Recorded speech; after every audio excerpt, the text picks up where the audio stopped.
தமிழகத்தில் வாழும் அனைத்து நெஞ்சங்களுக்கும் என்னுடைய காலை வணக்கம். நான் எம்ஜிஆர் தொண்டம் பேசுகிறேன்.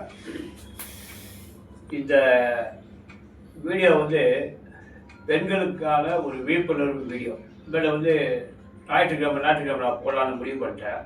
நான் சமூக ஆர்வலர், சமூக சேவகர். தமிழ்நாட்டில் ஒரு மாவட்டம் பேரை சொல்ல விரும்பலை, அந்த பெண் பேரை சொல்ல விரும்பலை, இந்த ஆண் நண்பர் பேரை சொல்ல விரும்பலை. அதனால் அந்த பேரெல்லாம் மாவட்டத்தை மாற்றி சொல்கிறேன். சேலம் மாவட்டத்திலே ஒரு குக்கிராமத்திலே ஆண்டாள் பெயர் மாற்றம் செய்யப்பட்டிருக்கிறது. ஆண்டாள் என்ற ஒரு பெண், வயது 29. அவருடைய கணவர் பெயர் அருண், பெயர் மாற்றப்பட்டுள்ளது. இவர்கள் இருவருக்கும் அருண் என்பவர் ஆண்டாளுடைய தாய் மாமன், அதாவது சொல்லும் மாமனியம் திருமணம் பண்ணுகிறாங்க. திருமணம் முடிஞ்சு 8 ஆண்டுகள் ஆகுது. ஆண்டாளுக்கு 29 வயது, அருணுக்கு 33 வயது. இந்த காலகட்டத்தில் என்னன்னு கேட்டால் 2 பேரும் வேலைக்கு கொள்றாங்க, சந்தோஷமாக இருக்கிறாங்க. அவர்களுக்கு கடவுள் குழந்தை பாக்கியம் கொடுக்கல. ஏதோ ஒரு காரணத்தினால 2 பேருக்கும் சண்டை ஏற்படுது. நடுவில் மிடில் இந்த ஆண்டாள் என்றவங்க என்ன பண்ணுறாங்க, தன்னுடைய வீட்டை விட்டு தன்னுடைய தாய் வீட்டுக்கு போயிடுறாங்க. அப்பொழுது அருணுடைய அண்ணன் பகலோ தங்கை பகலோ அருண் வீட்டுக்கு போக சொல்லும். அவங்க மூலியமா ஒரு நண்பர் ஃப்ரெண்ட்ஸா ஆண்டாளுக்கு ஏற்படுறான். அவன் நல்லவன் கிடையாது. ஆண்டாள் என்ன சொல்றாங்க, அவங்களுடைய குடும்ப விஷயத்தை சொல்றாங்க. இந்த நண்பர் என்ன பண்றாரு கேட்டீங்கன்னா, இதை சாதகமா பயன்படுத்தி அந்த பெண்ணுடைய வாழ்க்கையில விளையாடுறார். ஆசை வார்த்தை கூறி அவருக்கு திருமணமாகவில்லை. இதை நான் ஏன் சொல்றேன்னு கேட்டீங்கன்னா, சமூகத்தில் எனக்கு அக்கறை இருக்கு. சில பேர் இதை தவறாக தப்பான வழியில் போகிறாங்க பெண்கள். இதை ஆண்களை இதை அவங்களுடைய பலவீனத்தை வச்சு யூஸ் பண்ணிக்கிறாங்க, அதாவது உபயோகப்படுத்திக்கிறாங்க. இதில் அந்த பெண்கள் மீண்டும் வரணும்.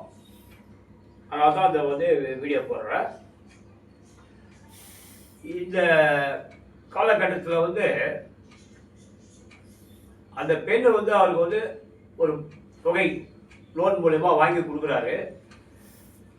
அந்த நண்பர் என்ன பண்ணுறாரு, அக்கௌண்ட் டிரான்சாக்ஷன் ஆகுது, ஆன்லைன் அக்கௌண்ட் டிரான்சாக்ஷன் ஆகுது. அவர் தன்னுடைய ஃப்ரெண்டு மூலியமாக அந்த அக்கௌண்ட்டை படிச்சு பணத்தை வாங்கிக்கிறாரு. ஒரு 6 மாதமாக டியூ கட்டுறாரு. டியூனா இன்ட்ரெஸ்ட் கட்டுறாரு மாதம்.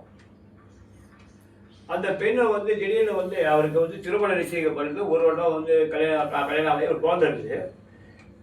இந்த ஆண்டாளுடைய தொடர்பை துண்டிச்சுக்கிறாரு. அதுக்கு முன்னாடி தப்பெல்லாம் கூட்டு போய் பண்ணிக்கிறாரு. அந்த பொண்ணு தெரியாமல் தவறுதலாக போயிடுச்சு.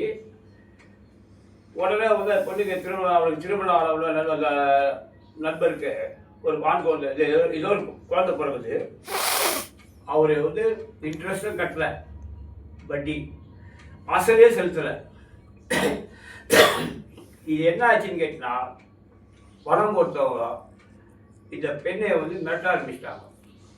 பணத்தை நீ தான் வாங்கின, யார் கொடுத்தாலும் அவங்க நீ தான் வாங்கின, நீ கொடுக்கணும், 6 மாதம் வட்டி கட்டணும், கட்டலாம் அவங்க வீட்டுக்கு சொல்லிட்டு வர்றாங்க. இப்போ அந்த தாலி கட்ட கணவனோட அந்த பெண்ணை வாழ்ந்து வராங்க. இந்த விஷயம் அவருடைய கணவருக்கு தெரிந்தால் இந்த பிரச்சனை பூதாகரமாகி வீட்டிலே குழப்பம் ஏற்பட்டு இவருடைய வாழ்க்கை விவாகரத்து வரைக்கும் போகும். ஏன்னா ஆண்களோட மனநிலை எப்படி கேட்டா, நம்ம மனைவி தப்பு பண்ணியிருப்பாளோ, ஏதாவது நடந்திருக்குமோ அப்படின்னு வந்து டக்குன்னு மைண்டில் வந்து யோசனை பண்ணுவாங்க. சரி, ஏதோ தப்பு பண்ணிட்டாப்புல, அதை சகிச்சு போகிற ஆண்களும் இருக்காங்க, இனிமேல் செய்யாத தப்பு அப்படின்னு. இதை சகித்து போகாத ஆள் தான் வந்து எல்லையில் உச்சிக்கே போயிடாங்க. அதில் ஒரு ஆள் தான் குன்றத்தூர் பிரியாணி அபிராமி. இப்போ பிரியாணிகளை இதில் பன்னீர்செல்வம் 2 குழந்தைகளை சாவு வச்சுட்டு இன்னைக்கு சென்னை புழல் மத்திய சிறையில் சாகு வரை ஜெயில் தண்டனை அனுபவிச்சிருக்கிறாங்க 2 பேரும். அதனால் தயவு செய்து 5 நிமிஷம் சுகத்துக்காக யாரும் வந்து இந்த மாதிரி வந்து தவறை செய்யாதீங்க. குடும்பத்தில் கடவுளோடு ஏற்பட்ட பிரச்சனையை நீங்களே பேசி தீர்த்துங்க.